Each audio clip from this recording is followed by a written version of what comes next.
I'm Jim Knight, co-founder of the Instructional Coaching Group, and you're listening to Coaching Conversations, where I talk with coaching experts from around the world so that all of us can learn better ways to make an unmistakably positive impact on the people around us.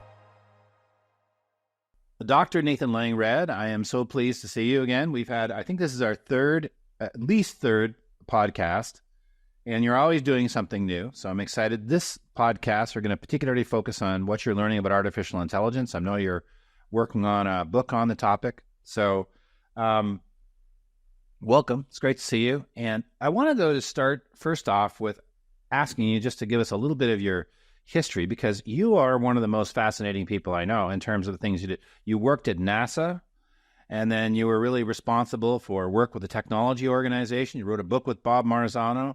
You were a principal. Then you had a real leadership role in school districts in Tennessee. And now you've written multiple books on coaching, including everyday instructional coaching. And so could you just give us a little bit of the Nathan's journey? I'd love to hear it.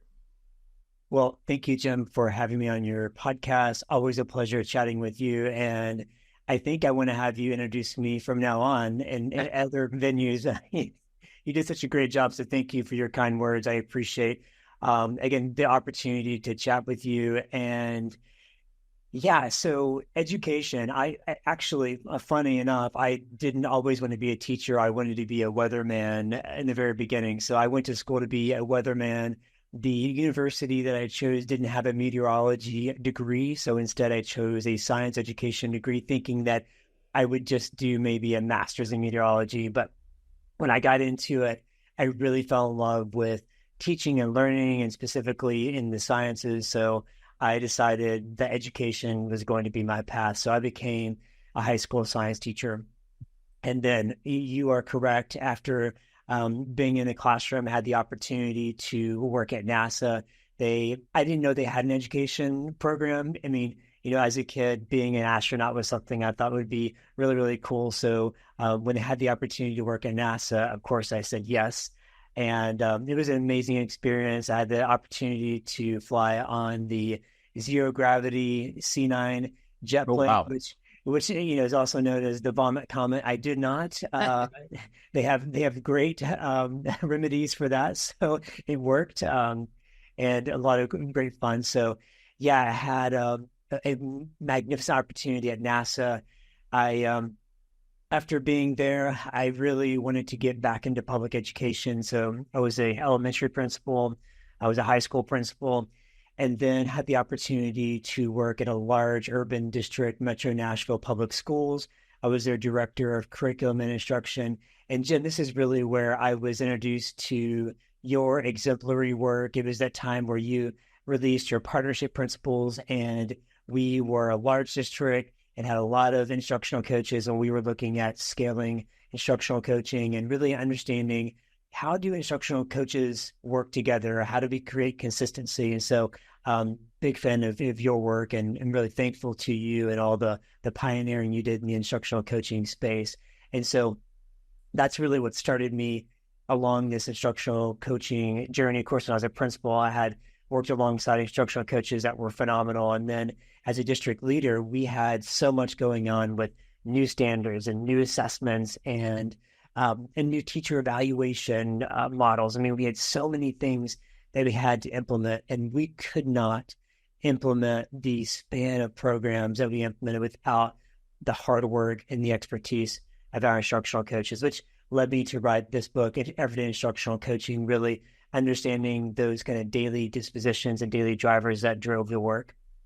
So that was my foray into instructional coaching. And since then, as you said, I've written books. I've worked in the corporate setting, on the ed tech side, in the curriculum world, and now working full-time consulting, doing PD workshops around instructional coaching, ed tech topics. One of the topics we're talking about today, AI, integration into education, is a big passion of mine. And that's my journey. I was going to make it shorter, but that went a little longer than I expected. We didn't even get the Marzano part in there. So. Okay. Yeah, right. So Marzano was a wonderful opportunity to take his new series, The New Art and Science of Teaching, and have a very specific focus around mathematics. So we took his 10 design questions and applied it through the lens of mathematics. So great collaboration with Marzano, and still have the opportunity to work with districts around that model. Oh, well, that's wonderful. That's a great series too. I love that work. Thank you. Okay, so AI is our thing. Yeah. I don't know. I don't really know that anybody would be interested in this little topic. I don't think so. joking. Yeah, I don't know if anyone's ever really even heard of it at all. So I went to maybe we ISTE. change topics.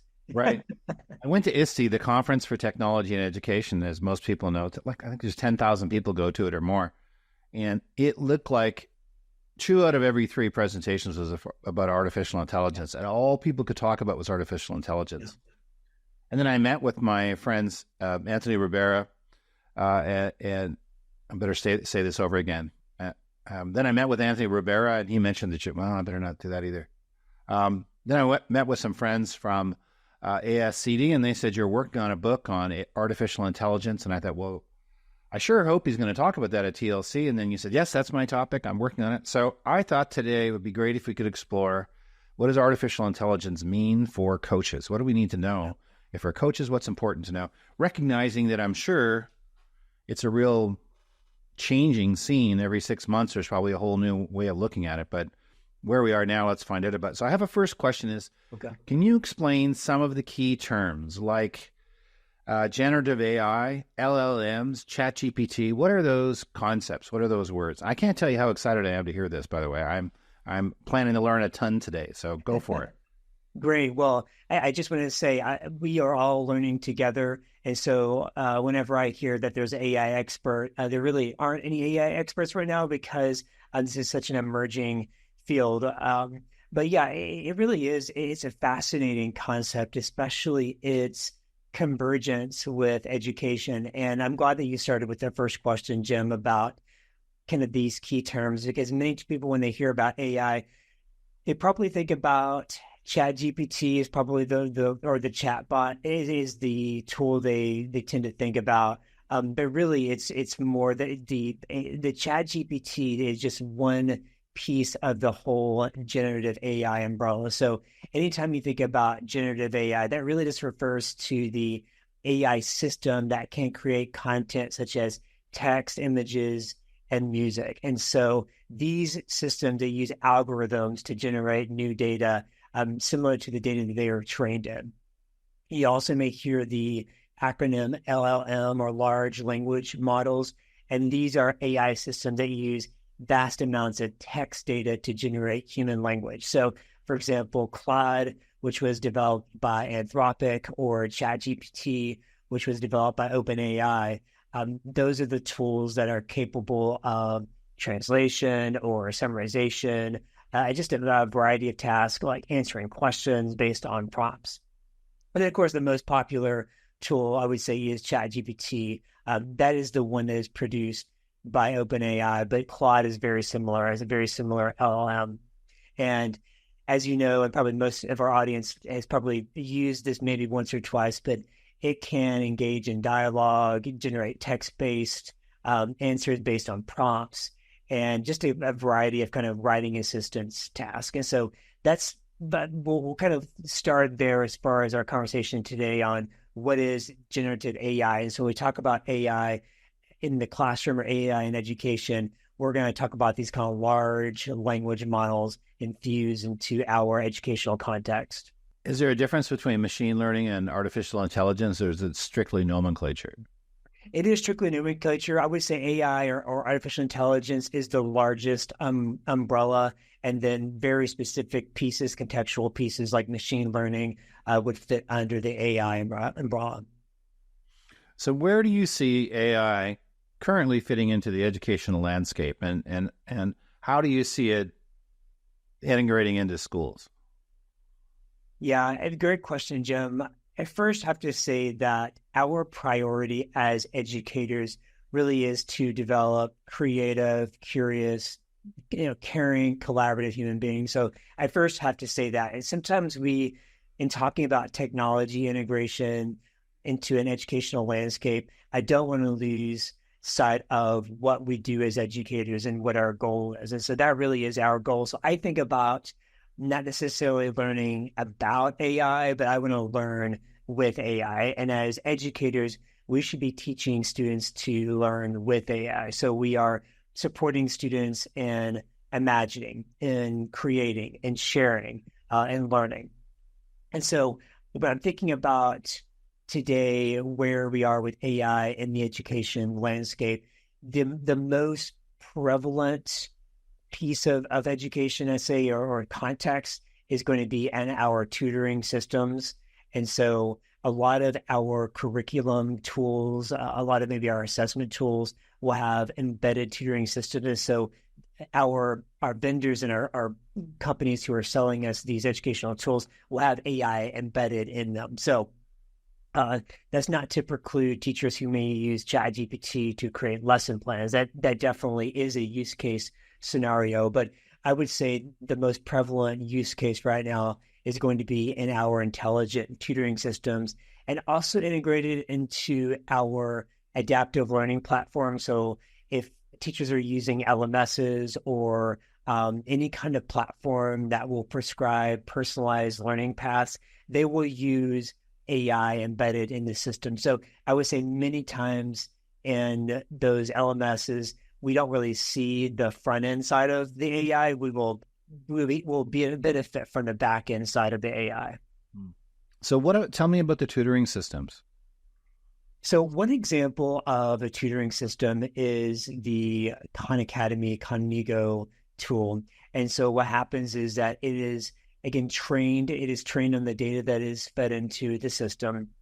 And so, for example, a student would be working a math problem out, and it would give feedback to the student based on maybe a mistake that a student made, or a student is using a particular algorithm or solution path, and it would give real-time feedback. And even going beyond the math tutoring system, that's what those kinds of tools are designed to do, to really look at the input from student work and being able to provide some kind of output, looking at the pattern, which, they're comparing patterns along the way. So there's input going in from the student, and then there's output based on how the language learning model was trained.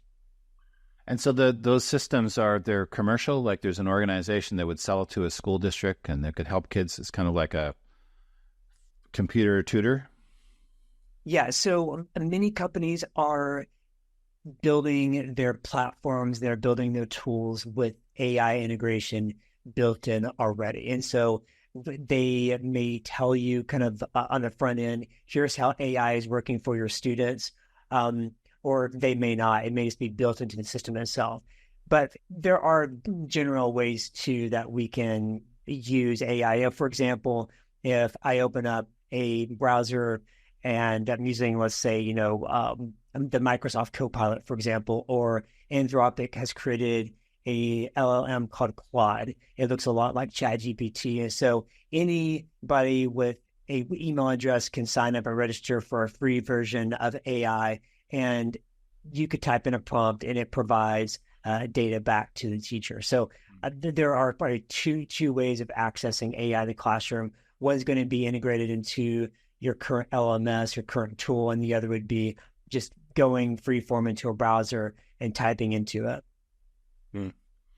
Well, I've used it probably daily now for all kinds of reasons. Yeah. I've learned that artificial intelligence, I said this in another podcast, but it's kind of like a friend of yours is a real know-it-all, but drinks quite a bit, and you never know if it's telling you the truth or not. So I forget what it was. I was looking for a quotation from a book, and it gave me all kinds of... I know what it was music. I said, what are some really good covers of Duke Ellington songs? And then they listed some, and I said, well, actually, that person never sang that song. And ChatGPT said, yeah, you're right. That's true. Thank you for correcting me. And then they kept listing all these things that didn't happen.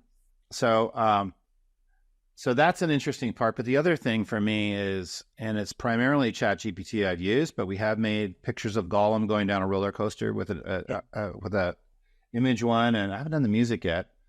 And one that paraphrases, one that helps us find research articles. But I could see, I do think you take it with a grain of salt, but I could see, I have 3 students in my class who've only been speaking English for 6 months, and our class is ninth grade. And I'm wondering what kind of teaching practices could I use to integrate those kids and help them be more successful. And I could type the prompt in, recognizing that it's not going to be nearly as helpful as talking to an expert in that issue, but it still could give me some ideas I wouldn't have thought of. Or my students aren't that engaged. What are some things I could do to increase engagement, and see what it comes up with? So I can see it being like that drunk friend who always has an answer that may or may not be true, but they still have good ideas, so they're worth having a conversation with. Yeah, you're exactly right. I think about usage, two different use cases for maybe a chat GPT or any kind of generative AI. One would be for productivity. So I need help with organizing my day, or I need help with, calendaring. So a productivity tool for me, a productivity companion. The other use case could be for problem solving, in the case that you just mentioned, where I'm stuck, I need some fresh ideas, I want it's a creative, fresh, innovative idea. And so you put in a prompt, you get data back, and then you're able to make a decision for yourself of, oh, this is a great idea, or this is not. I mean, many times, and we're still in GPT-4 is the latest GPT version. Claude is under 3.5 right now, and they're still very much in a closed system mindset where they're predictable, and sometimes you have to keep prompting for information because it's not maybe as innovative or as fresh as you're hoping for. Sometimes it's really good, but sometimes the results can be very predictable, and like you said, there are inaccuracies as well. So there's an opportunity for you to evaluate all the options that AI gives you and say, oh, this one's going to meet my needs, or this one's not so much. What about, have we reached the point where a student could have a goal and they could check in with artificial intelligence or machine learning every day, and the artificial intelligence could pose some questions about how they're doing with their goal, kind of product, so they could engage in a conversation about their pursuit of the goal? The student might say, I really want to be a pharmacist. That's why I'm going to school. And ChatGPT could say, well, how are your grades going with this? You have to make sure you take these courses. Have we reached that point, or is that in the future? I think for it to be sustainable and more productive, more in the future, the problem right now is that the memories are small. And so you can tell the generative AI to commit to memory, but there's only a certain amount of space for that memory. So sometimes you have to reprompt it on your life history so it can give you good advice. But I think for short-term goals, absolutely, you're able to put in some very specific short-term goals and get that kind of feedback. And the same thing again, it goes back to my earlier statement about learning with AI, thinking about AI as a companion, a partner, someone who you could, I'm already giving a humanness to it, which is what I wanted to not do. But sometimes it's hard not to, because you put in various questions and you get these answers back. And so I think that actually is a concern I have, is that we are assigning anthropic characteristics to an AI, and it doesn't have motivations, it doesn't have feelings. So it's we have to be really, really careful about that. Yeah. It doesn't have ethics either. Yeah, correct. Yes, which is a concern. We have to be very aware of that as we're using the tool itself. Yeah, I've tried a couple different ones. So I tried a coaching AI, an AI coaching thing. Yeah. And it really didn't give me much help. It said you should set SMART goals, and you might want to make a list and think carefully about your criteria for how you decide on things. ChatGPT gave me better advice. Then I tried a psychiatrist, and I was sharing with the psychiatrist this personal issue I was going through. And actually, I know the machine's not compassionate, but I was like, they're kind of getting who I am. And they're like, that must be really hard to try to deal with all those things at the same time. And it was hard not to go, that's just a machine that's doing that. It felt like you're talking to a human being. And I can't imagine where it'll be in 5 years in terms of these things, but it's very, very interesting. How do you see coaches leveraging AI to enhance their work? I think coaches can utilize AI for problem solving. I think if you're looking at, let's say you're working with a teacher and you can feed in some different challenges you're seeing. So maybe the teacher is struggling with classroom environment, or maybe there's engagement strategies. And so helping the coach with some various strategies, I think it could be a helpful use of AI. Again, with productivity, as you know, Jim, coaches have a lot on their plates, and especially when they are going through coaching cycles, and teachers are at various places in the coaching cycle. So AI can help with providing a personalized cycle for every single teacher, and helping the coach kind of calendar out their day, which is, very helpful. I also think, and this is still an evolving concept too, but data-driven insight. So coaches using AI to analyze data from class observations and student assessments to provide targeted feedback. I think we are a bit from this point, but there are some platforms where you can, like there's some Google Data Studio where you can feed in some data, or it's automatically integrated in, and they can provide some targeted feedback. But I can imagine one day being in a place where you just record observations and the AI providing some data-driven insights. But there are some tools now that are just on the cusp of that.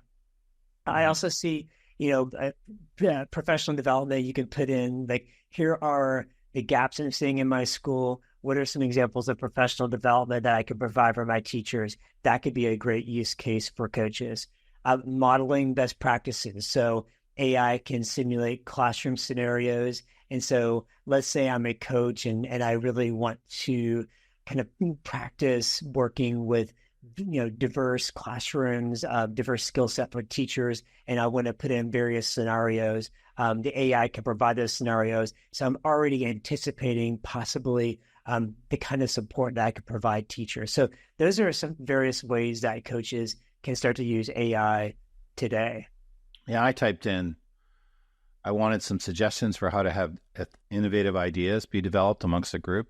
And it came back with a list of 20 things, like six thinking hats, nominal group technique, a whole host of different things, open space dialogue. And then it gave a little summary of what it was. And so I shared it with our team. I said, look at all these things. I could see the same thing happening with respect to others.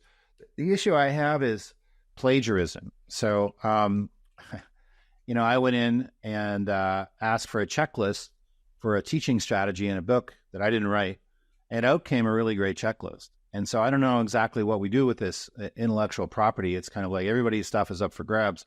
So you could go in and ask for just about you could go in and say, okay, everyday instructional coaching, what are the things that it says about how to be a good coach and how can I use them? And then I guess if it's efficient and it moves things forward, it's great. But when people invest years creating something and then it's just gone like that, it's a bit of it's an interesting dilemma for us to have.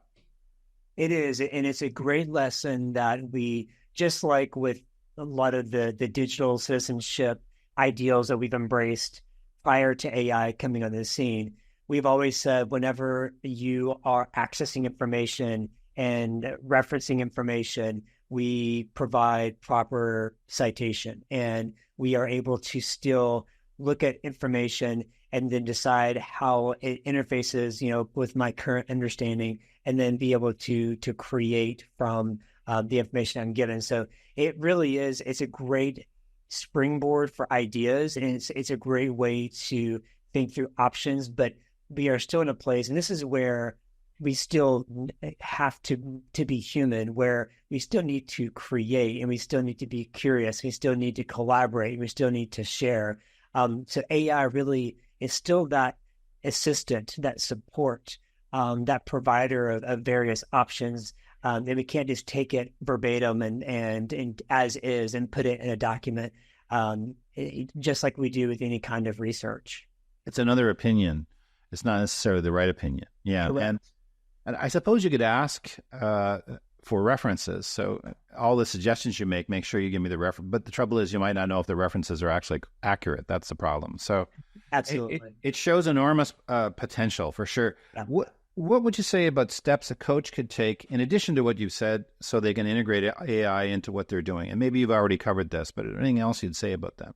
Yeah, I mean, so I think it's good just for everyone to continue to educate themselves. And Jim, you were saying all the different various things you've tried. I think just dipping your toe into it, starting small, begin with a single AI tool or a single kind of pilot tool and test its effectiveness, gather feedback and from colleagues, and also talking to other people who are in your building and collaborating, working with other coaches and administrators, sharing best practices.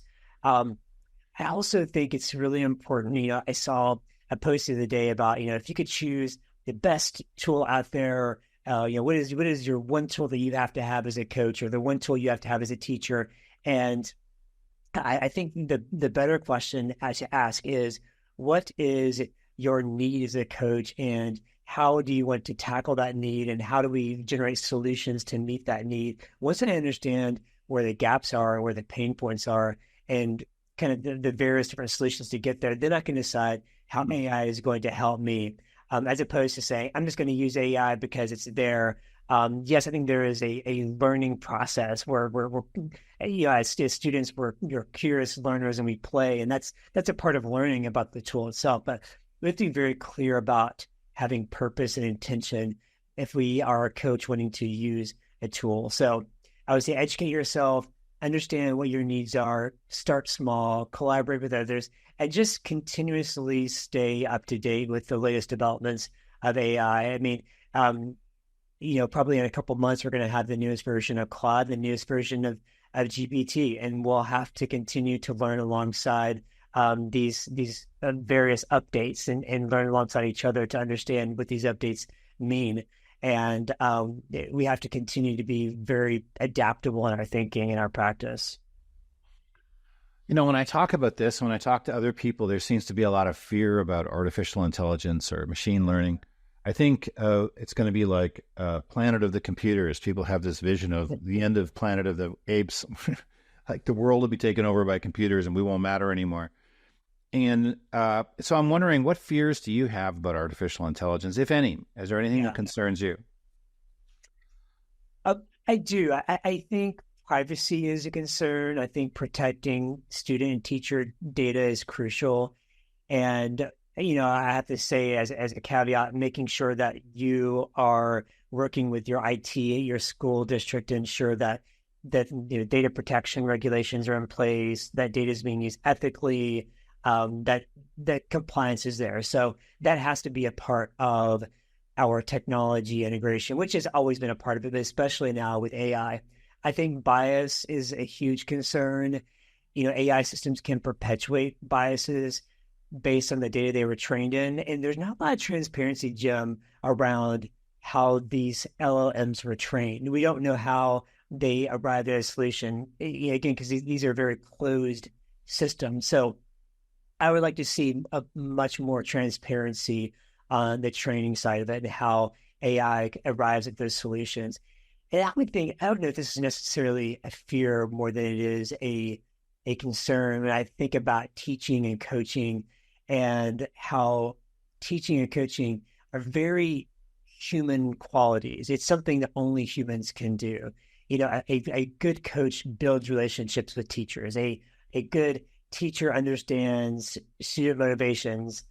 Same thing with a coach. I mean, we have lived experiences. We connect to each other, and coaching is so much more complex than just typing something into ChatGPT and getting something back.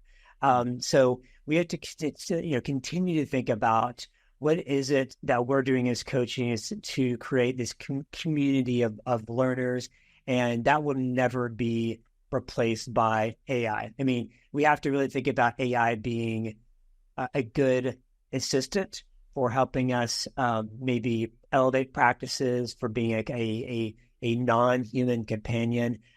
But it can't ever replace the very human aspects of being curious, critical thinking, creativity. That's something that as coaches, we have to continue to develop. Yes. Fortunately, the human mind is still important, to be able to read the situation, adapt to what you do. And I think we're not fully conscious of all that entails, too, how much more we can be capable of that. But I remember when I was, I'm older than most of the people listening to this, but I remember when we didn't have computers. And then our school where I was working got computers, and it seemed like there were these geniuses over there who were using the computer. And I didn't know how to use a computer. And then I want to take it home and learn how to do it. And this is back in the days of DOS. And then we started using them in the classroom, and kids would be writing. And I'd hear teachers say, well, they can use the computer to write, but they can't use the spell checker. They have to do their own spelling. And I feel this is kind of like where we are. We have this new technology, but I'm really not sure I want to let people do it. I think they have to, and then that would be crazy now not to use the spell checker as a writer. Who wouldn't do that? So that's how. And I'm wondering, what are you most excited about with respect to the potential of artificial intelligence? Yeah, well, first I want to validate your concerns. Absolutely. I mean, there are opportunities for AI to streamline very operational tasks for us. So what that does is free up time for us to focus on the critical thinking, reasoning, problem solving aspect of it. So I completely agree with you. Jim, I'm most excited about AI and its evolution to help us enhance creativity. And I think we have to really help teachers explore more kind of creative ideas for using AI. And again, we can't really replicate that piece of being human, but if there's a way that AI can help us play, can help us with open-ended projects, can help us be more curious, can help us with generating more questions. So I look at AI as a way to help us be more human and be more inquisitive and be more creative and help us think through complex issues. And that's what I'm really excited about with AI. If AI can help us accomplish some of those things that typically would require a lot of cognitive load for things that shouldn't require cognitive load, like for example, spell check and emails and things that take up a lot of time right now, if those can be taken care of by AI so we can focus on more complex matters, then I see us really evolving as humans and also evolving education. I'm most excited about the possibility of tutoring that really works. And so kids who can't read could sit down at the computer and they could learn how to read. And it could be adaptive to each person and where they are. And we could provide the one-to-one support students need. So they could say, I don't know if that's possible. And it may be too human-centric a job.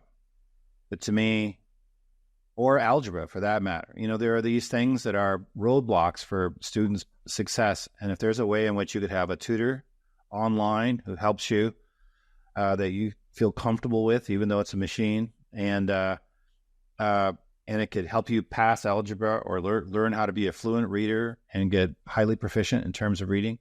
Because it seems to me those are doable things. And I know we already have some things helping you learn different languages, but I don't feel they've reached the point where I wanted to get. I wanted to get to where it's really, really powerful. And a student in 7th grade who's reading at a grade 2 level can sit down and pretty quickly accelerate their learning. Because I think with a one-to-one tutor who was really smart and really had access to all kinds of ideas and strategies, so that to me, whether it's possible or not, that really excites me, that we could really make a school where all kids quickly learn the key things that they need to have access to everything else.